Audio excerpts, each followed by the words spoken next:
எல்லாரும் எப்படி இருக்கீங்க? இப்போ வந்து பூந்தி வந்து எப்படி செய்யலான்னு பார்க்கலாம். ஒரே ஒரு குழந்தைக்கு மட்டும் பூந்தி செய்கிறது எப்படின்னு பார்க்கலாம். அதுக்கு வந்து மெஷரிங் கப்பில் வந்து அரை கப்பு வந்து கடலை மாவு எடுத்துக்கோங்க.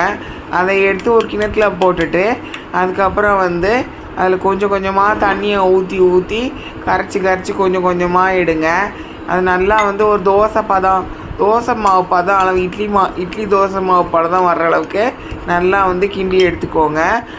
அதோட பதம் வந்து இதுதான், இந்த அளவுக்கு வரணும், இந்த மாதிரி வரணும். இந்த மாதிரி வர்ற வரைக்கும் இது பண்ணிவிட்டு அதுக்கப்புறம் பேனில் வந்து எண்ணெய் கொஞ்சம் ஊற்றிட்டு அந்த எண்ணெய் ஹீட் அதுக்கப்புறம் ஜல்லிக்கரண்டி, இது பூந்தி கரண்டியை வச்சு அதில் வந்து அந்த மாவை ஊற்றி இந்த மாதிரி தேய்ச்சி எடுத்துருங்க.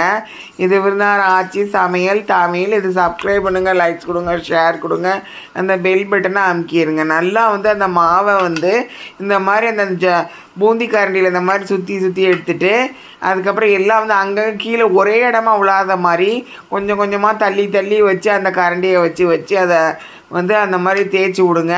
அது எண்ணெய் வந்து கேஸ் ஸ்டவ் ஃப்ளேம் வந்து மீடியத்தில் வச்சுக்கோங்க. எண்ணெய் கொதித்ததுக்கப்புறம் தான் வந்து நீங்கள் இந்த பூந்தி கரண்டியை வச்சு இந்த மாதிரி வந்து மாவை ஊற்றி செய்யணும். அதுக்கப்புறம் செஞ்சு முடித்ததுக்கப்புறம் அது கொஞ்சம் நேரம் நல்லா வந்து ஒரு புஃபியாக வந்து நல்லா வந்து வெந்து வந்ததுக்கப்புறம் லேசாக மஞ்சள் கலரில் இருக்கும்போதே எடுத்துருங்க. இந்த மாதிரி எடுத்து தனியாக வச்சுருங்க.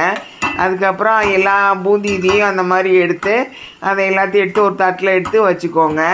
அதுக்கப்புறம் வந்து எந்த அளவுக்கு வந்து நீங்கள் வந்து கடலை மாவு எடுத்தீங்களோ அதோட டபுள் பங்கு வந்து சீனி எடுத்துக்கோங்க. வெள்ளை சீனி வந்து அதை எடுத்து வந்து ஒரு சட்டியில் போட்டுட்டு தண்ணி வந்து அந்த சீனியோட ஜாஸ்தியாக இருக்கிற அளவுக்கு தண்ணியை ஊற்றிட்டு அந்த தண்ணியை வந்து கேஸ் ஸ்டவ்ல மீடியத்தில் வச்சு நல்லா கொதிக்க வைங்க. நல்லா கொதி வந்ததுக்கப்புறம் கேஸ் ஸ்டவ் ஃப்ளேம் வந்து சிம்மில் வச்சுட்டு நல்லா கொதி வந்துகிட்டே இருக்கும்போது கொஞ்சம் ஒரு ஸ்பூனை வச்சு எடுத்து பாருங்கள். இந்த 2 விரலில் அந்த தண்ணியை எடுத்து வச்சுட்டு இப்படி இந்த மாதிரி பண்ணி பாருங்கள்.